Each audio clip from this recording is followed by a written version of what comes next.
You're listening to the AAF Analyzed podcast with your hosts, Derek Hyde and Garrett Lay. Hello and welcome to AAF Analyze Week 3 Recap. I am Derek Hyde, as always alongside me Garrett Lay. Whoop. But before we get started, do not forget, if you are listening on YouTube, to like and subscribe.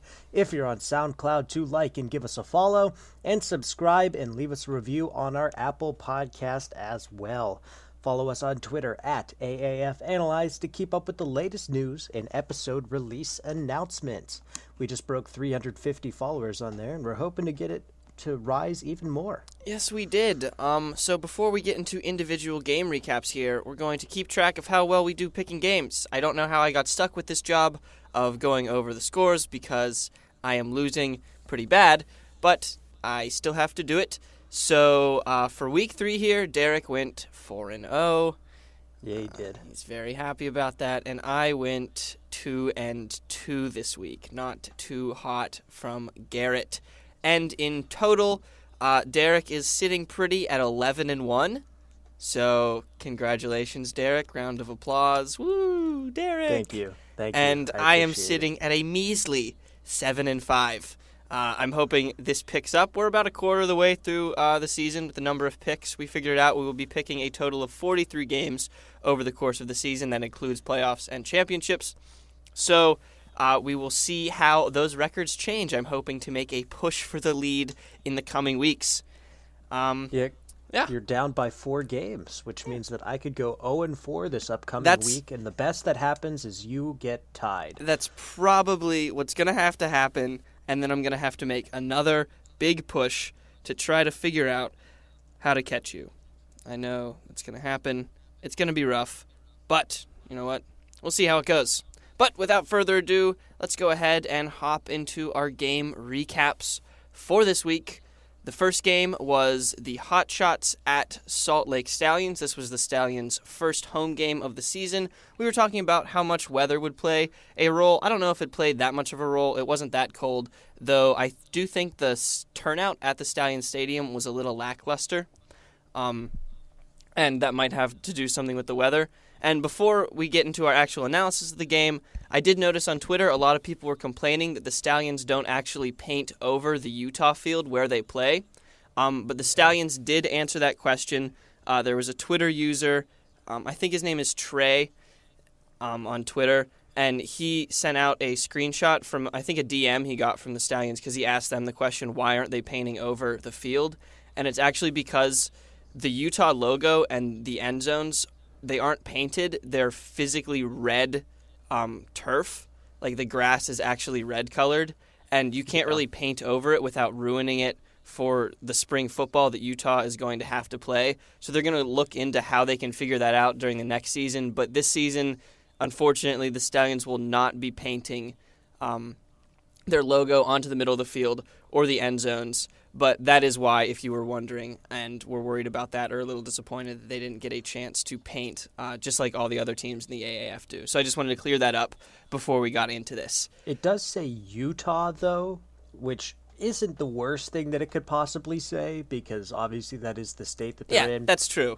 It could be like a private university in, say, like Xavier or Drexel. Yeah. Those aren't really near there. But it is at least nice they got like the state there. Yeah, it is nice they at least have the state there. But I'm sure they'll be able to figure it out for next season. But just as this season, you're going to have to bear with the fact that it just says Utah, and they have a nice big U in the middle of their field. It's kind of like a horseshoe, though, so I guess you can use your imagination. All right. Just pretend. Yeah, just pretend. So to actually get into the game recaps now, we had the Hot Shots at Salt Lake Stallions, and the Stallions were able to defeat the Hot Shots 23-15. Like we thought, this did end up being one of the best games of the weekend, though I did think we had a lot of really good games this weekend. I think this might have been one of the best weekends of football so far. Both of the teams were stopped in their first drives, but the Stallions got the scoring going after a 27-yard pass interference call, gave them solid field position, and Taylor Bertolet was able to sink a field goal. Surprise, surprise. He's still on the roster. He's still playing for them. So the Stallions defense, well, he did, as I'll say, maybe mess up and maybe ruin that chance. But Who knows? The Stallions' defense was extremely impressive in the first quarter.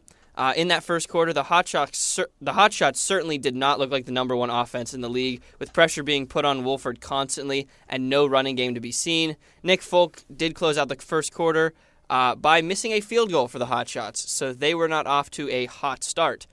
The Stallions got the ball back after that first quarter, and Josh Woodrum showed why he is so important to the offense, like we were talking about in our preview episode. He led them down the field and connected with wide receiver Pearson L. for a nice 25-yard catch and run that ended up in the end zone. Stallions defense responded with forcing a 3-and-out on the Hotshots and a sack from my player to watch from last week, Carter Schultz. The Hotshots defense fired back with a 3-and-out of their own, and the offense was able to get a field goal thanks to a solid punt return. That was one of the big highlights for the Hotshots this game. Their special teams punt returning was excellent. It was a 23-yard return on this, and I think he had another 25 or 30-yard punt return. I can't remember the returner's name, but he was really explosive in the NFL. I think he had some great returns there, and I think they're going to actually have a dangerous special teams returner now. Hotshots looked like they were going to get back to their old selves and were able to march down the field, and the Wolford to Rashad Ross connection put the Hotshots in the end zone to tie it 9-9 at half. This game was looking like a really, really good one to watch. First play out of the half, the Hotshots were knocked back down to size, though, when Wolford was picked off on his first throw by linebacker Martini, who likes his pick shaken, not stirred, I've heard. As a slap in the face to Arizona, Wolford was hurt on the play and would not return. This was really the turning point in the game. Wolford throws that pick. Just like in last week, he throws his picks. You mentioned when we were texting about the game, you were like, he always throws his picks in the worst spots. Like, he gave them excellent field position, and he got hurt on the play. So the Hotshots just were not looking hot after this. Stallions took advantage, and Brandon Oliver ended up in the paint for a 1-yard touchdown run. After this, it was pretty much all Stallions, and it was pretty apparent why Trevor Knight isn't the starter. He's going to have a lot of work to do at practice. That's very true. If Wolford is not healthy. The commentators were saying the whole time how inaccurate he was looking the entire time. Yeah. And I was almost feeling bad for him because they just did nothing but rip on him.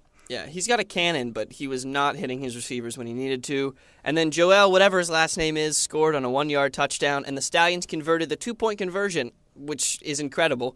And the Hotshots were able to grab a field goal, but that was really it. We did get to see the first ever onside attempt, though. The Hotshots did not convert it, but that was exciting. We got to see them take a shot at that. A couple players that had pretty good games here. I'll talk about DeMornay Pearson L a little bit later, but Kenny Bell also had a solid game. He was 4 for 4 for 39 yards. I expect to see him play a larger role in the upcoming weeks. Rashad Ross once again was excellent, 6 of 8 for 51 yards and a touchdown. Wolford loves to throw to him, but Knight barely looked at him, so it'll be interesting to see how long Wolford is out, because that might impact Rashad Ross's fantasy potential. Nowhere near the running game that they had last week for the Hotshots. They had 205 yards last week, almost nothing on the ground this week, so they really need to figure out what's going on there. And the Stallions secondary is improving every week. This week they had 8 passes defended and a pick. So they are actually looking like they're going to come together as a very strong team. Yeah. Despite the way you kind of made it sound, it was a really interesting game to watch. Oh, it was. It absolutely tied was. At halftime. And it almost seemed to be a repeat of what happened week 1, except the teams flip-flopped. Because if you go back to week 1, we saw Josh Woodrum get hurt right before halftime, and from there the Stallions trailed off. And in this game, it was almost the same exact thing, where John Wolford got injured the first play from scrimmage in the second half, didn't come back, and the Hotshots just tailed off the rest of the game. Yeah. It was... History repeats itself. It was crazy how it was almost the exact same thing, and it does look like, coming out of this game, just like we saw the Hotshots looking like the better team coming out of that Week 1 game, it looks like the Stallions are the better team coming out of this Week 3 game. Now on to some of the stories for this game. Holy third down conversions. The Stallions were only 4 of 14, and the Hotshots were only 1 for 10. I honestly can't believe any team won this game. We did, however, call that if the Hotshots didn't get better at third down, they would lose, and they were literally worse than ever.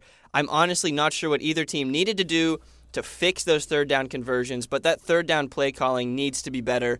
You have to convert those. There's no way around it, because you're going to end up being faced with third downs. I'm proud of us for calling that, though, because the Hotshots, they lost because they couldn't convert on those third downs. So, yeah, it definitely was not a good thing for them. Then the commentators were constantly pointing it out too.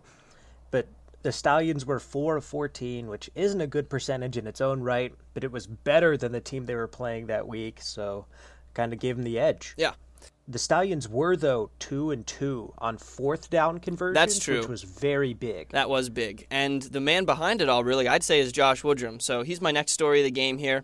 We thought that Woodrum would come back and give the Stallions offense a boost, and boy, did he. He didn't have many yards. He was 22 of 31, which is pretty solid completion percentage, for 178 yards and a touchdown. But the way the Stallions' offense was able to open up was great to watch. I think literally the first 3 plays where he touched the ball were deep passes, and it was a completely different script than any of these other Stallions games we watched where he wasn't the starter. Felt like their defense played a lot better too, as they were able to rest up while the offense kept the ball on the field for significantly longer than they were in the previous games.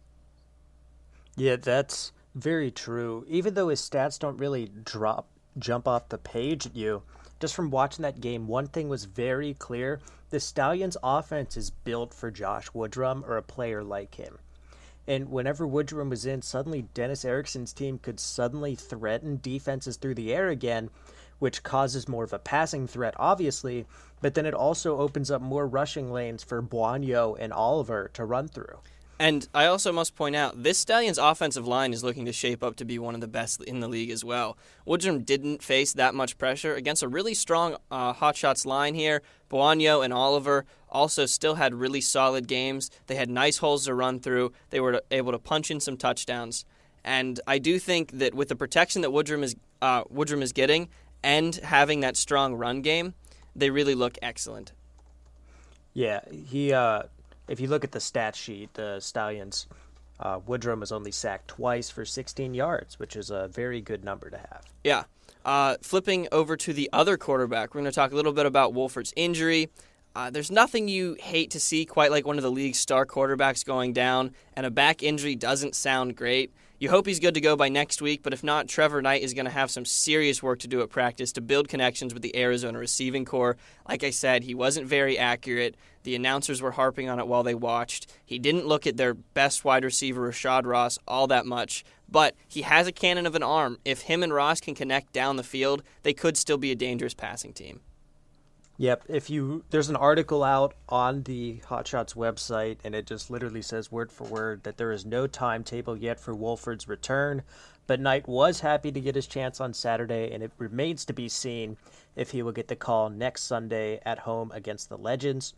The Legends are, hint, hint, the last place team in our power rankings, so maybe if you want to give some time to Knight, that would be the game to do it. I agree. I think they have a pretty weak secondary in Atlanta, so I do think if you were going to give Trevor Knight his chance to shine and get comfortable as a starter in case Wolford is going to be out for a while, they're lucky that this next game is the Legends because it's going to give him a chance to do that.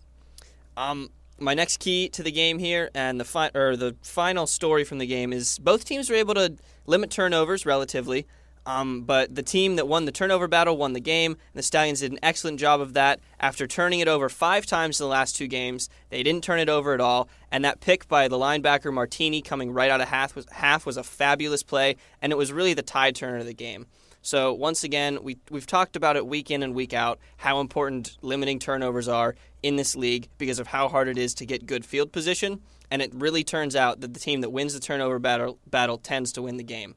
So that's my last story here, and we'll go ahead and move on to game MVP. So Derek, go ahead, hit us with yours. Yep, MVP was pretty easy. We were talking a lot about him. Josh Woodrum.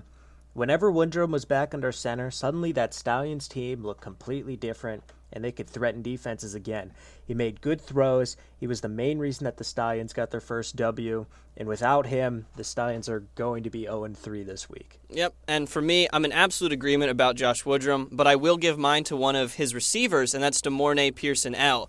He was excellent. He really came out of nowhere. I didn't see much talk about him before this, though I haven't been following the Stallions all that closely because we are looking at the league as a whole. I was looking more at Kenny Bell, but Pearson-L really came into his own that game. He had 8 targets, caught all 8 of them, scampered for 90 yards and a touchdown. That catch and run on the touchdown was excellent. He ran a great slant route, got separation from his man, and was able to break up the middle with some serious speed. So he looks like he's going to be dangerous. And with Kenny Bell also catching all 4 of his balls, these receivers look like they're going to be able to catch what Woodrum is throwing to them, which will really help him gain confidence as well. Yep. I'd say that would be it for our first game of the week. Moving over to number 2, the Memphis Express traveled down to Orlando to play the Apollos in their second game at the Bounce House. And this game was a bit closer than some people might have expected. I think when we looked at the spread, it was something like 12.5 points. Yeah. Yeah, and the Apollos only ended up winning 21-17. So if you bet the under, you're a happy man. If you're a Apollos fan and you bet the under, you're even happier because your team won and you got the under. Orlando started this game as hot as possible, though. Their opening drive went the full 75 yards and ended with a rushing touchdown. Christian Hackenberg then threw an interception on his first passing attempt, and that pick set up the Apollos perfectly for another field goal. Halfway through the first quarter, Apollos up 9-0. But after this, Orlando cooled off until the second half, but the Express were able to drive down the field in the first quarter to set up a 41-yard field goal attempt. But they missed it wide left. What can you do? And that's right. All the scoring in the first half happened in the first 7 minutes. You could have missed the rest of this half and not missed much of anything except for Hackenberg throwing another interception and some more punts. Ooh, exciting. Very. But the second half is where this game turned on. After a Memphis touchdown, Garrett Gilbert added a sweet passing touchdown and an incredibly nice rushing touchdown. He juked out a couple defenders at the corner. That was very nice. So Gilbert has a rushing touchdown, a receiving touchdown, and many passing touchdowns. He's really a jack of all trades. And if you haven't seen his rush yet, I recommend you go find it. I'm sure it's on maybe the Apollo's Instagram, Apollo's Twitter, something like that as a highlight. But it was a strong run. He broke a tackle, spun out of it, and was able to get in the end zone. He's showing off that he can really do it all. Oh, he certainly is. If you continue to listen, though, there's an even better run that we can hint at later. As Orlando really started to break the game open there, 21-9, there wasn't much worth watching for the Express, except for one thing. Zach Mettenberger got put in the third quarter. Mettenberger got the second half of the game, and after Hackenberg was pulled halfway through, Mettenberger ended that half of the game 9 of 12 for 120 yards, 2 touchdowns, and a 2-point conversion. Sheesh. So even though the Express lost 21-17, Orlando was probably treating that fourth quarter like garbage time, and the Express are now 0-3. They may have now found their starting quarterback and could possibly move up in the power rankings and the standings. Oh, yeah. Garrett Gilbert, of course, 14 of 18, 207 yards, touchdown, passing, and rushing. Dearness Johnson, the running back for the Apollos, 79 yards and 13 carries and a touchdown. And Terrence Garvin had another pick. Yeah, he did. He's looking good. He's got 3 picks already on the year. I believe that would be the lead in the league. Yeah, it is. And he's got a touchdown, too. Very nice. And, of course, as I said, Zach Mettenberger, very impressive game. Could he be the answer, though? I don't know. He looks solid. He was willing to throw the ball deep. I'll talk about him a little later about how he was able to throw the ball deep. But he just looked totally different. Hackenberg, apparently he refused to be mic'd up this game too, so that's kind of a hint at his attitude right now, and it's not in the right spot. So I wouldn't be surprised. Mettenberger should be starting next week. That would be a no-brainer if I was Mike Singletary. Certainly. Let's just start with that, though. So the Memphis quarterback struggles continue, but they may have now found the answer. Yeah. Christian Hackenberg struggled again, threw 2 picks in the first half. Garrett just said he didn't have a microphone on because that second game he was just complaining the whole time, and everyone was ripping him to shreds. But this time Mike Singletary decided enough was enough, and he threw in Zach Mettenberger, who was expected to be the Express starter through most of training camp, until Hackenberg had that really good preseason game that convinced me wasn't my best decision. But Mettenberger was very impressive, so could he bring the Express into contention if he is the starter? Okay, so this is the thing that I saw in Mettenberger. He was able to actually throw the ball down the field. Incredible stuff, unheard of in Memphis until he showed up. Because, like we had said last week, really the reason that Memphis wasn't able to come back in their game last week was because Hackenberg literally couldn't throw the ball past the sticks. and Mettenberger can. Both of his touchdown throws were for 30 and 40 yards, and he averaged 10 yards per completion. Stellar numbers from a backup being thrown in against one of the best defenses in the AAF. He was balling out there, and I think he really has a shot because this Memphis defense is pretty legit right now. I wouldn't be surprised if he is able to bring this team back to a winning record at some point in the season. Whether or not they tie it up, I don't know what it could be. Maybe it ends up being 4-4 or something like that. But depending on who they play over these next couple weeks, I haven't looked at the schedule, so I don't know. But they could easily end up at 500, I think, with the only problem is, though, they're in the Eastern Division, correct? Yes. So the other two teams in the Eastern Division, Orlando and Birmingham, are both 3-0 right now. Yeah. So you're already starting 3 games back if you're just saying we're restarting the season from here. Yeah. So it's going to be tough for them to come back. Oh, it's going to be tough to come back, but I think they have something they can really build on. They have a chance to make it respectable. I could definitely agree with you on that. Mm-hmm. On the other side of the ball, Orlando continues its offensive show. Orlando has continued its offensive excellence into yet another week of football with no signs of letting up. They're averaging 393 yards per game, which I'm almost certain is number 1 in the AAF. Garrett Gilbert has yet to throw for less than 200 yards or score less than 2 touchdowns, and I don't believe he's thrown an interception either. Guys named Garrett are just crazy good at what they do, man. It's really remarkable. Right. I don't know. It's just something about it. I don't know. I'm not biased or anything, but yeah, just something about the name. Not at all. Yeah. And as I said, they're fantastic, and they're showing no signs of slowing down. Part of that, they only gave up 1 sack the whole game. Gilbert was under some pressure, but still, giving up only 1 sack is excellent from that O-line. They were only 3 for 11 on third down. Once again, a team that seems to struggle with this, but it didn't matter because their big plays ruled. They're explosive. They only had to take 11 third downs. So when they did convert, it was for big gains. And hopefully you all listen to me about Johnson and not about Akeem Hunt because it looks like DeErnest is going to be the starter here in Orlando. He had a great game, so hopefully you just kind of ignored what I said secondary about Akeem Hunt and focused on the DeErnest Johnson thing because he does look like he's going to be the playmaker for the Apollos in the running game. I feel like I mentioned something where it seemed like Johnson was becoming the starter. Yeah, you did. Speaking of running backs, though, Zach Stacy for Memphis, he was the biggest part of that Express offense through the first 2 weeks, but until Mettenberger stepped in, he was a non-factor throughout this game. He had 45 yards on 17 touches, and that's not great. And when we said that this team's only real threat is Stacy, making his rough game is a pretty hard thing to rally behind. Yeah, I think that it's not a knock on Stacy. I think it's just because the Apollos knew that Hackenberg couldn't throw the ball deep, so they really weren't afraid to commit to the run on most of the plays. So it was just hard for Stacy to get going because of the fact that Hackenberg couldn't really throw the ball. But like you said, until Mettenberger stepped in, he was a non-factor. But once Mettenberger stepped in, and once I think this Memphis offense's passing game opens up a little bit, we'll have to see how their receivers can play because we haven't really gotten a chance to see how good they are. He might really start to explode.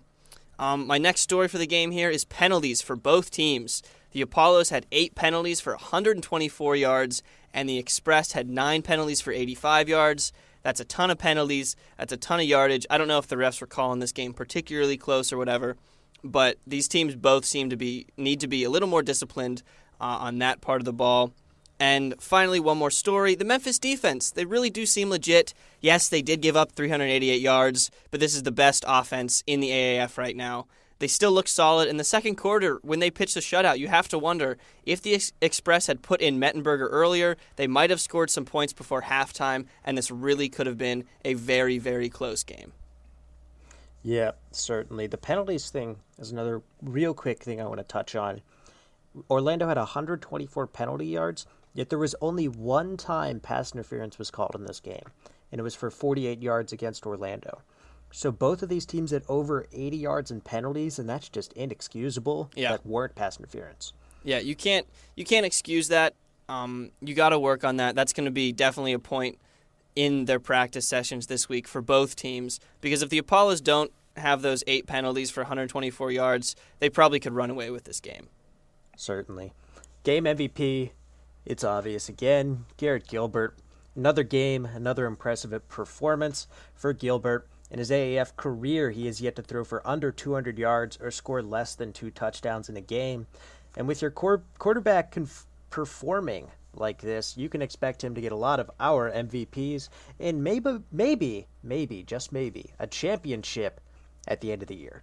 Yep, I'd have to totally agree with you. Other than that, we could maybe give out a defensive MVP and probably be Terrence Garvin. 2 tackles, a pass defended, and an interception. He's a great linebacker in coverage, and I think he's going to be a staple of that Apollo's defense for a while. Mm-hmm.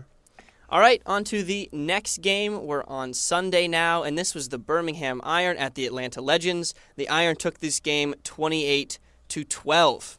Amazingly, the game started literally how every other Legends game has started this season. They had a solid first drive, didn't get any points, but the defense stopped the Iron, and on the next drive, the Legends kicked a short field goal. Quick point, Kevin Coyle called a timeout so that the Legends wouldn't get a delay of game penalty, making their it would have made their 21-yard field goal a 26-yard field goal. People were very confused about that. The guy has, So that's why he iced his kicker. Yeah, that's why he iced his own kicker, because he didn't want to take the 5 yards to make a 21-yard field goal a 26-yard field goal. He has, a lot of years of NFL experience. I think it's 17 years in the NFL. And to use a timeout on that seems a little ridiculous, so he might still be getting used to this head coaching thing. The Iron responded with a field goal of their own, and the classic Legends showed up to play again. Matt Sims threw a pick on the next drive, and neither team was able to score until a 55-yard pass interference call put the Iron within range to punch in with Trent Richardson from 5 yards out with 2 minutes and 39 seconds left in the second quarter. The Legends were able to get down the field thanks to some penalties and did get a field goal in the weaning moments of the first half. The Iron got the ball out of halftime and didn't do much with it, but their defense once again helped out and forced a fumble on the Legends' first play. The Iron were only able to get a 27-yard field goal out of starting on the Atlanta 24, though. The Legends did nothing with the ball again, and the Iron put together an impressive drive, punching in another TRTD from 1 yard out. We'll be saying that a lot this season, it seems. The Atlanta defense was able to pick off Perez at the Iron 21, and their offense got 0 points out of it, which is not great again for the Atlanta offense. They have to be able to convert with that good field position. That drive ended with Matt Sims getting sacked for negative 13 yards. To wrap up this recap, Sims throws another pick, Richardson gets another TD, and the Legends convert an onside play that didn't matter, but it was a pretty spectacular conversion and the first ever conversion in AAF history. So that was super exciting. Perez was only had 160 yards, and did he have 1 pick or 2 picks? I think it was only 1. Okay, 1 pick. For some reason, I've written down 2 picks. I was pretty sure it was only 1 pick. That was his first pick of the season. Unfortunately, he didn't get that touchdown I talked about. He did get 2 2-point conversions. He did do that. Though. That was nice. And Quentin Patton was 4 for 5 for 58 yards, and of course, his 1 drop would have been that touchdown that I thought Perez was going to get this week.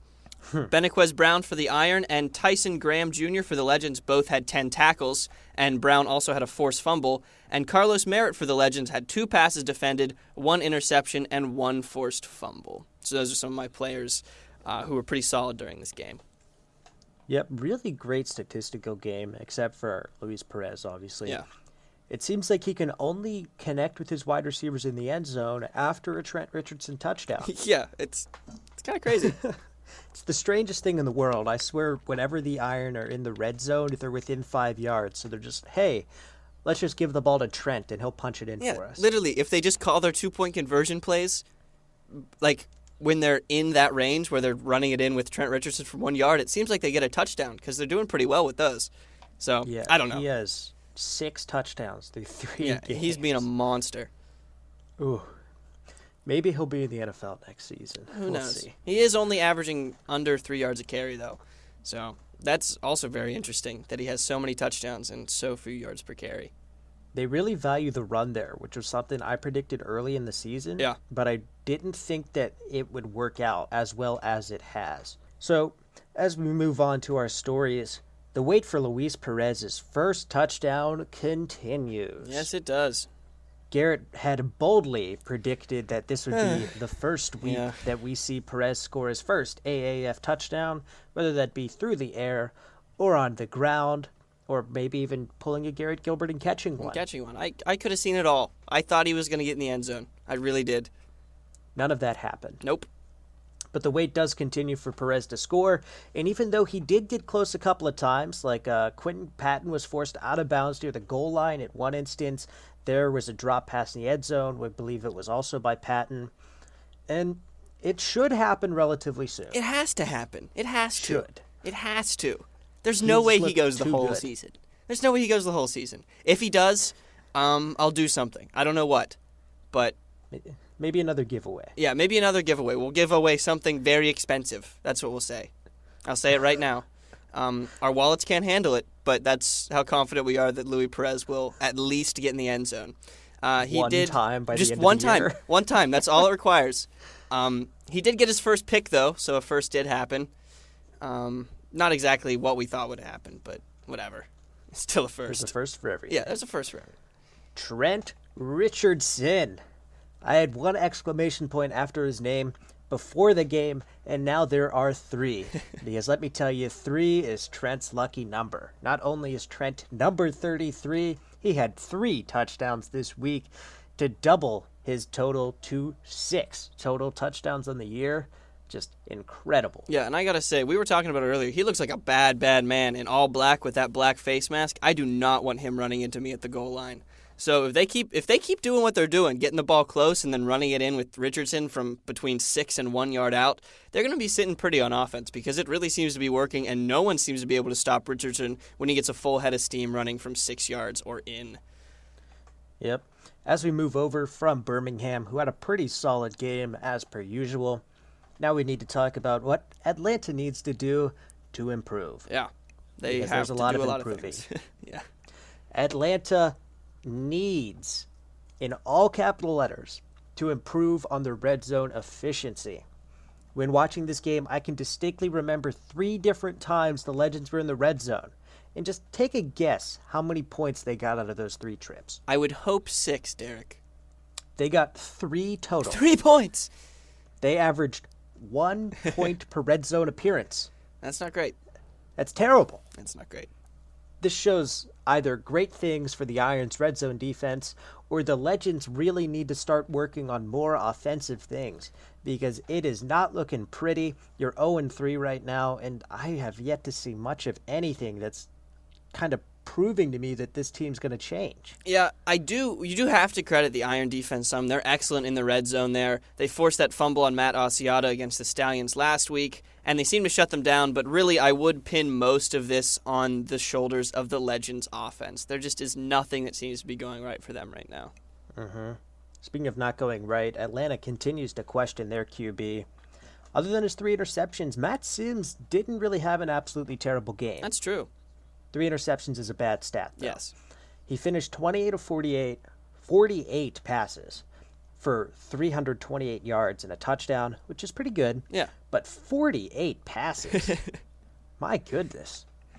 Might want to change it up and run a little bit. Yeah. I get that you were down for most of the game, but still. Yeah, seriously. But the city of Atlanta continues to question Kevin Coyle's decision to keep Sims under center, because there were audible "We want Murray" chants at the stadium during the game. Yeah, I don't know crazy. why he's not in yet, because they're 0-3. You have to change something. You can't keep going how you're going. So yeah, you have to change something up. The Express did it, and it looked good.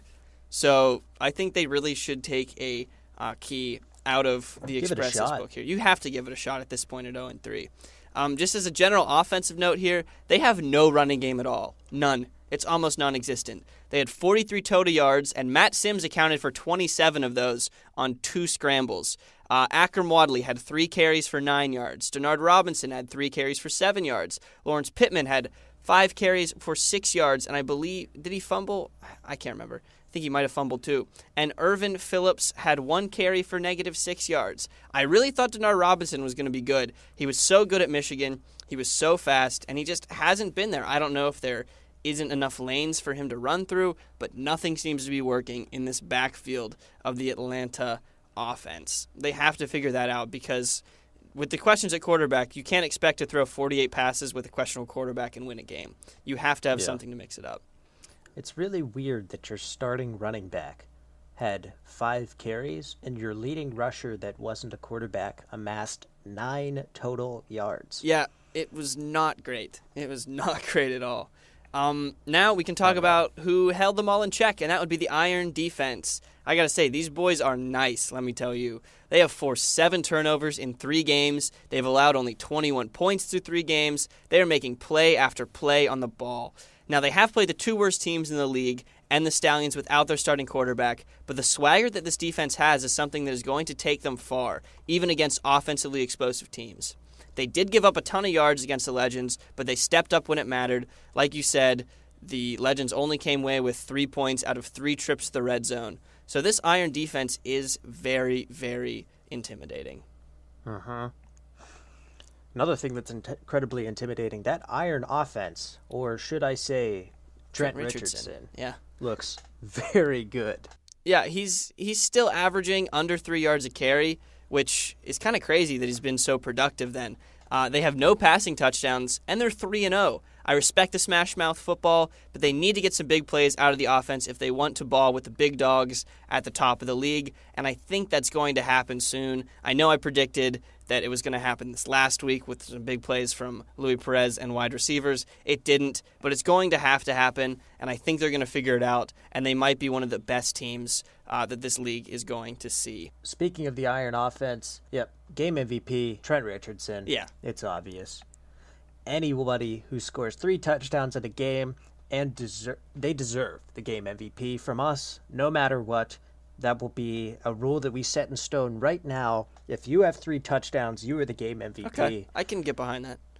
And I'm really starting to think that Trent Richardson's bailing out Perez. Yeah. At the moment, until he can put one of his passes in the end zone and prove why he has so many contract offers, I'm really just thinking Trent Richardson is the main reason the Iron are 3-0. I'm going to go ahead and make a bold prediction once again, which does not work out for me well very often, but I'm going to say that once Perez puts one in the end zone, he puts a lot more in the end zone. That's what I'm going to say. I think once they figure out how to get him to throw one in the end zone, the Iron offense really gets a whole nother dimension to it.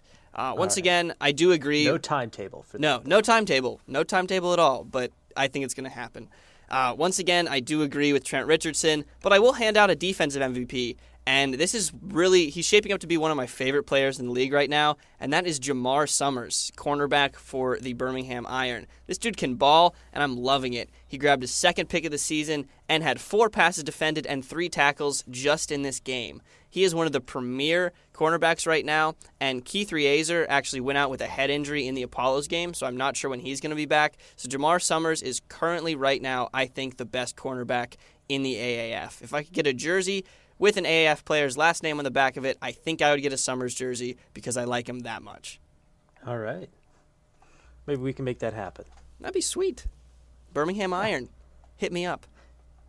And finally, the last game of the week, Commanders taking on the Fleet in San Diego. San Antonio didn't really come to play, though, as they went to California, and they dropped a 20-point loss as San Diego took them over 31-11. Despite the scoreline, though, I thought that this was one of the most enjoyable games to watch because of how much different the Fleet team looked from Week 1. Yeah, that's so true.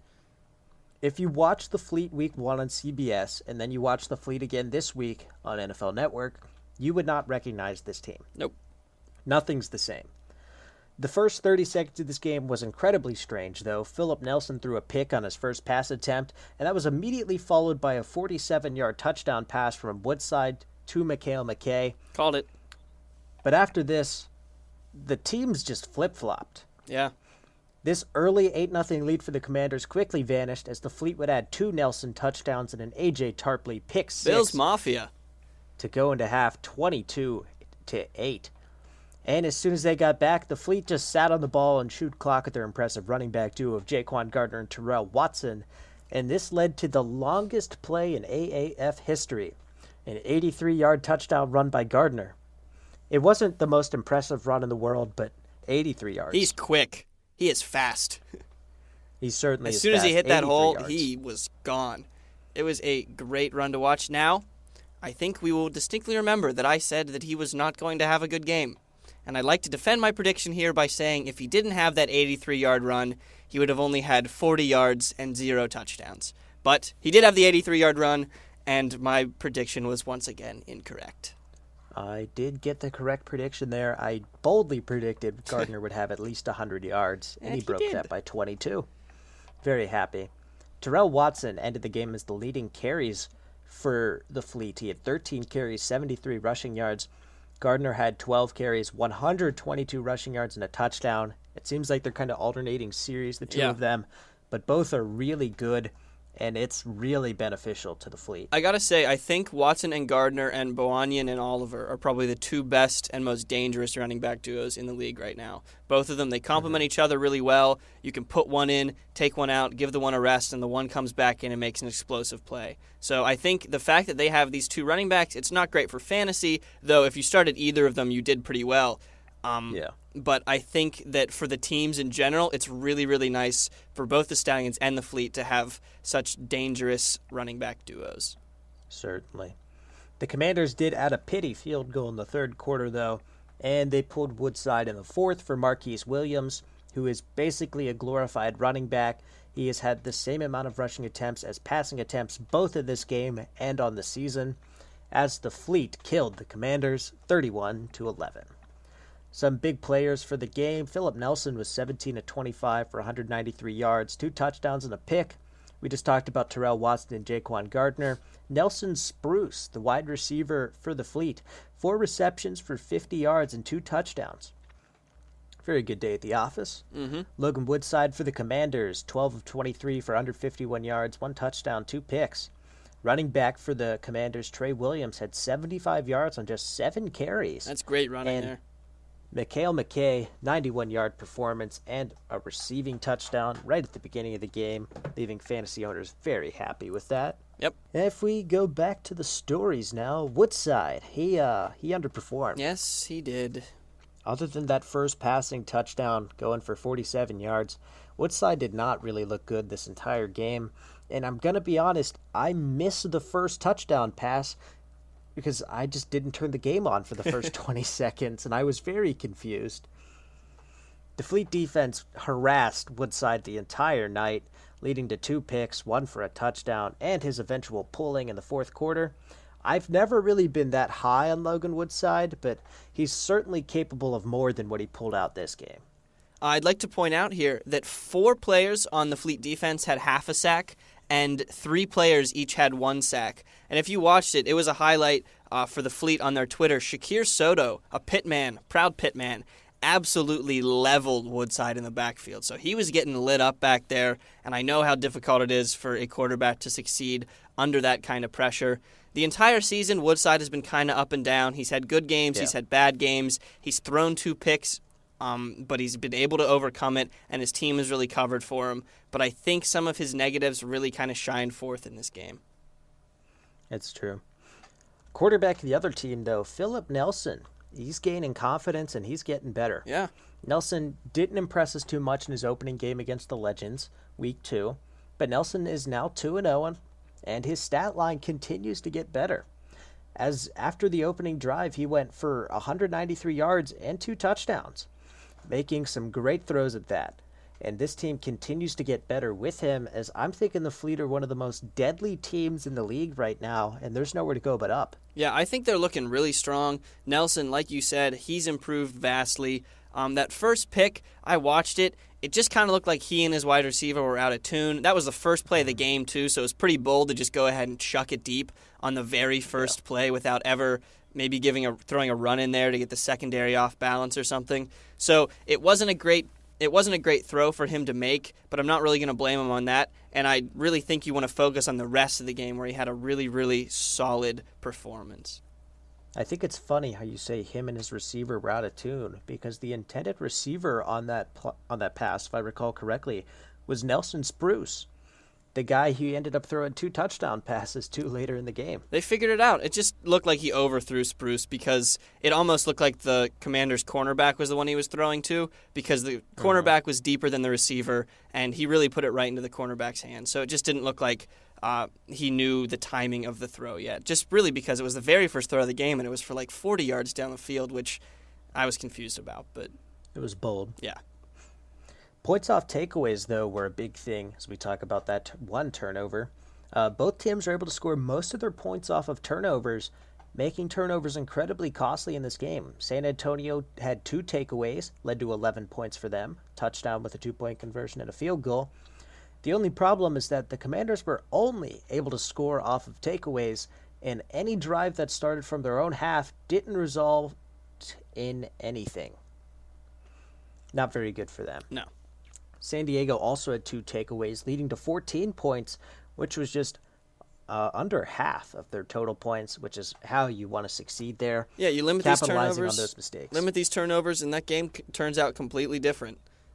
Particularly with San Diego, if they don't turn the ball, San Antonio might get shut out.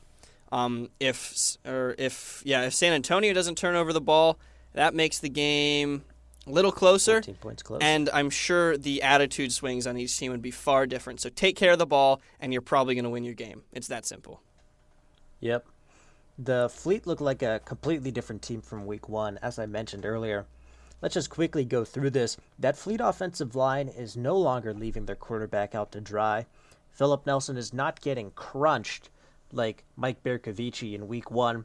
They only gave up 3 sacks again. Another impressive total. Look at quarterback. Philip Nelson looks much more poised and in control of the offense than Mike Bercovici ever was. And again, I think he's got a much higher ceiling for this Fleet team, and he can take them pretty far. Mm-hmm. And the defense, unlike the first time against the Commanders, they just terrorized Logan Woodside. He was on the ground constantly. They had 5 sacks, two interceptions. Just an all-around great day for that defense. And if I told you any of those things happened in week 1, you would look at me and call me crazy. Yeah, the matchup I'm really excited for is going to be the Fleet against the Stallions, because they kind of feel like almost the same kind of team to me. Their defenses have really stepped up. They're really strong. They have great pass rushers.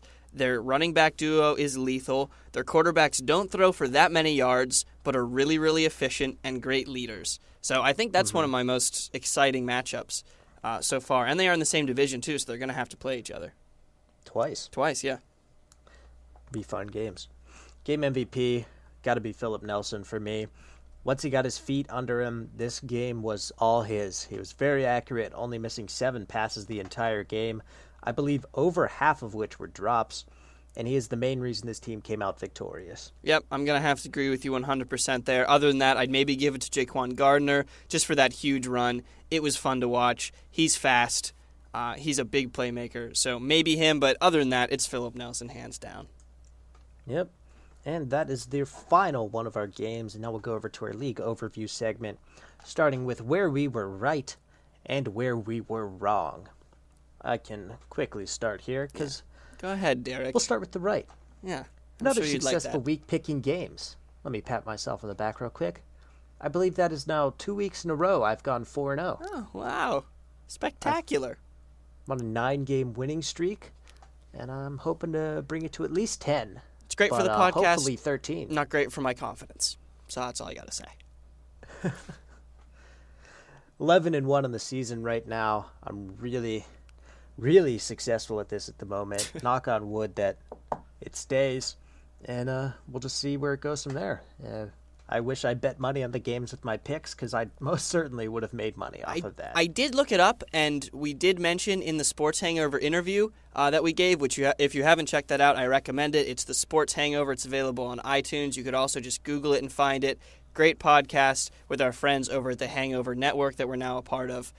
We just talk a little bit about the AAF and stuff, and he asked if we're old enough to be able to sports gamble. The answer is no. We are not, so we could not legally put any money down. Yeah. Which is a shame. Fortunately, we do not live in some of the states where it's available at 18. Yeah. Anyway. So, another thing I was right at, Jaquan Gardner, he rushed for 100 yards, as I predicted. He had a great game, and so did the Fleet. And for me, I did actually get some things right. I tend to be a little better with players instead of games. So if you're looking for who to watch, I recommend listening to Moi. Ernest Johnson, he had a great game. He was a player to watch. Carter Schultz had a sack and was constantly putting pressure on the quarterback. He was also a player to watch of mine. My power player, he was very powerful. Now, Derek did agree with me, and the only reason he didn't pick Trent Richardson as his is because I had him as mine, so I will give him credit there. But he had 3 touchdowns. If you have Trent Richardson, start him every week at this point. He's balling out. Rashad Ross was also solid, 51 yards, and his touchdown catch. And I did say, if you have one of the Stallions running backs, start them, and both of them had touchdowns, so that worked out pretty well. Yep. I do want to point out my power player was Garrett Gilbert. Yeah, he did okay. have a good game. That's true. Garrett Gilbert did have a very good game as well. It worked out. Yeah. Where we were wrong, I had Zach Stacy as a fantasy star in our preview episode, and boy, did he get stuffed. 45 yards, 17 carries, or 17 touches, more so. Mm-hmm. And just not a great game at the office. 4.5 points maybe won't be terrible for your league, but I'm upset with it, and I'm sorry. For me, I'm bad at picking games. I'm hoping that improves, but we'll have to see. And Perez still has 0 touchdowns, so that's where I was pretty wrong there. Wah, wah. Yeah, whatever. I think he's gonna get in there. He has to. If not, like I said, we'll give away something expensive, which we can't afford. Hooray! All right, so to wrap up the episode, as we always end it, we will give you our post-week 3 power rankings. So, number 1, we have the Apollos. They're pretty clear again. They're the best team right now. Number 2, we have the Iron. Their defense is playing excellent. They're playing smash-mouth football, and if their offense can really get in tune, particularly in that passing game, they're going to be a lethal team. At number 3, this might be a little controversial, but we feel confident in it, the Fleet. Both Derek and I think the Fleet are one of the most improved teams in the AAF right now, and as long as Nelson keeps staying confident and is able to throw the ball down the field and not turn it over too much, they're going to be a dangerous team with the defense playing like they are. Number 4, we have the Stallions. The Stallions are, once again, like I said, they're pretty similar to the Fleet. Their quarterback looks solid. Their defense looks solid. They have a great running game. So the Stallions and the Fleet are at our 3 and 4 position. Derek, you want to take 5 through 8? Yep. Quick thing I want to add, we have the Fleet at number 3, mainly because we both see the most potential upside with them at the moment. Yeah. And they can get so much better than they are right now, which is why we have them at 3. They've got the power in their side. Number 5, we have Arizona. They were number 2 last week, but with the John Wolford injury, we just had to drop them even lower than just the 1 loss because it's just not looking too great for them. Their offense did not look good whatsoever with Trevor Knight under center. And if Wolford's out for a long time, the power is not in the side of the Hotshots. Yeah, their running game was barely able to get going at all after coming off of a 205-yard performance, so there really isn't any consistency there. And it wasn't great under either Wolford or Knight. So if Wolford isn't able to come back for a while, things aren't looking great for the Hotshots. Yep. Number 6, we have the Commanders. They weren't too great, but they did have that one really good week 1 victory against the Fleet. But as of lately, they've just gotten worse and worse as the weeks have gone by, putting them lower and lower on our power rankings. Yep. And then finishing up 7 and 8, you can probably guess. Number 7, the Express, because they are 0 and 3, and number 8, the Legends, because they are 0 and 3.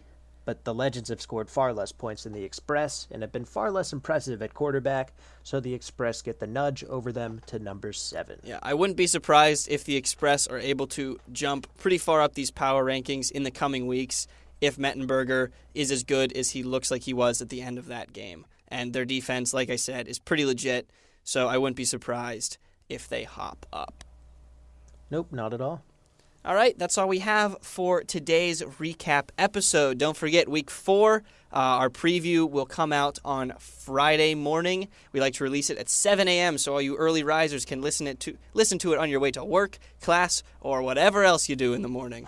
Don't forget Eastern time. 7 a.m. Eastern time. Yeah. Don't forget to follow us on Twitter. And to continue to support, we thank you so much. The support, like we say, every episode has been absolutely incredible. We love you guys. Thank you for listening. Peace out and play football. Thank you for listening to the AAF Analyzed podcast. Follow the show on Twitter at AAF Analyzed and feel free to contact the show to have your questions featured on a future episode. And don't forget to check out the show on all other platforms such as iTunes, SoundCloud, and YouTube.